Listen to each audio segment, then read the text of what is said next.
ఈ వారంలో 26వ తేదీ సుబ్రహ్మణ్య షష్ఠి వస్తుంది. ఆ రోజు సుబ్రహ్మణ్య స్వామి ఆరాధన చేయడం ద్వారా అనుకూలమైన ఫలితాలను పొందే అవకాశం ఉంటుంది. ప్రతి ఒక్కరికి ఇది వర్తిస్తుంది. అన్ని రాశుల వారికి ఇది వర్తిస్తుంది. సుబ్రహ్మణ్య షష్ఠి నాడు వల్లీ దేవసేన సమేత శ్రీ సుబ్రహ్మణ్య స్వామి వారి ఆరాధన అనేది మనకు ఎంతో మేలుని కలగచేస్తుంది.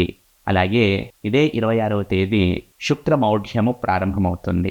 శుక్రుడు సూర్యుడికి దగ్గరికి రావటం వలన ఈ మౌఢ్యం అనేది ఏర్పడుతుంది. ఈ శుక్రమౌఢ్యము ఆరంభము 26 నవంబర్ 2025 నుండి మొదలుకొని 17 ఫిబ్రవరి 2026 వరకు ఉంటుంది. ఈ శుక్రమౌఢ్య కాలములో ఎటువంటి ముహూర్తములు ఉండవు. ఏమున్నా కూడా ఈ నవంబర్ 23 వరకు లాస్ట్ ఉన్నాయి ముహూర్తాలు. తర్వాత మళ్ళీ ఫిబ్రవరి 20 నుండి 20 ఫిబ్రవరి 2026 నుండి మళ్ళీ ముహూర్తాలు ప్రారంభమవుతున్నాయి. దీనికి కారణము శుక్రమౌఢ్యము.